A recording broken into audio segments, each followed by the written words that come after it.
Para ikaw ay hindi laging nauubusan ng pera, ako po ay may ituturo sa inyo upang sa ganon masigit ka na maka-attract ng swerte lalo na sa pera.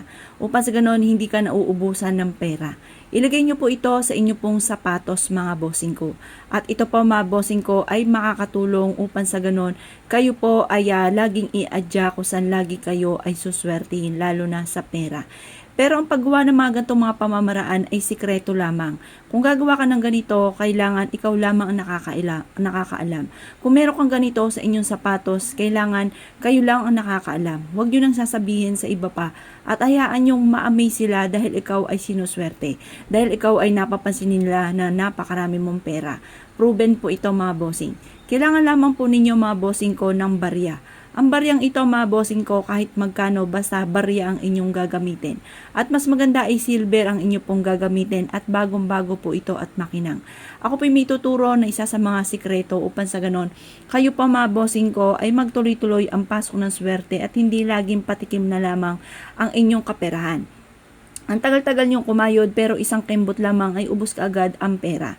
Kaya ito pa mga bossing kung aking tuturo ay magiging walang hanggang swerte mga bossing. Ngayon pa mga bossing kailangan natin ng pentel pen at ganun din po ang barya. Gawin niyo po ito ng mga bandang alas 7 mga bossing ko ng umaga na nakaharap ka sa gawin silangan. At kayo po mga bossing ko yung manalangin ng taimtim. Isusulat po natin dito mga bossing ko sa barya ang 8. Number 8 mga bossing, never ending mga bossing. Ngayon pa mga bossing ko, habang isinusulat nyo po ito, i-wish po ninyo na magkakaroon ako ng maraming pera at kailanman na hindi na ako maubusan ng pera. Siksikliglig at umaapaw at maraming pera ang darating sa akin. Yayaman ako at magiging matagumpay. Ganun po mga bossing ko ang inyo pong gagawin. Paulit-ulitin hanggang kahit gaano kakapal po yung inyo pong 8 mga bossing ko, okay po yan. Baliktaran po ang ating gagawin mga bossing ko. Patuyuin niyo po muna ito habang ikaw ay nagwi-wish, maraming pera ang darating sa akin, kailanman na hindi na ako mamumblema sa pera. At pagkatapos mga bossing, pag napansin nyo natuyo na po ito mga bossing ko, ang gagawin nyo lamang, baliktarin nyo po siya. At dito sa kabila, dito nyo naman isusulat ang 8 pesos mga boss, ang 8 mga bossing. Number 8. Ang 8 mga bossing ko ay never ending. Kung mapapansin ninyo, tuloy-tuloy po yan at walang humpay ang pagsusulat ng 8. Sa mga numero, yan lang po ang bukod tangi na tuloy-tuloy ang sulat at wala pong butas mga bossing.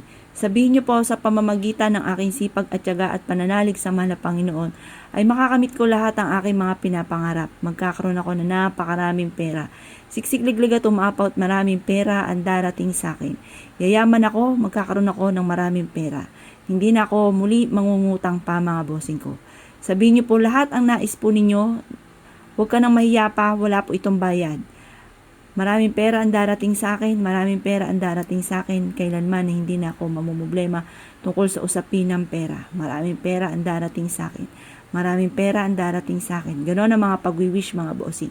At kunin niyo po mga bossing ko ang inyo pong mga bossing ko na sapatos at ilagay nyo po ito at ibilad nyo po ito sa sinag ng araw mga bossing ko. Hanggang alas 8 ang pagbibilad at mapapansin ninyo mga bossing ko na nakahagawa kayo ng mga bagay na dito kayo magkakaroon ng pera. Kayo po iniaadya kung saan lagi kayo ay magkakaroon ng pera. Kung kayo maghanap ng trabaho or meron pong negosyo, mas mainam na meron kang ganito at huwag mong hayaan na aalis ka ng inyong bahay na hindi ka pa nakakagawa upang sa ganon kayo po ay swertihin saan man kayo tutungo. Kaya ako ikinaniwala at nais po itong gawin. Asya mga bossing, good luck po sa inyo po lahat.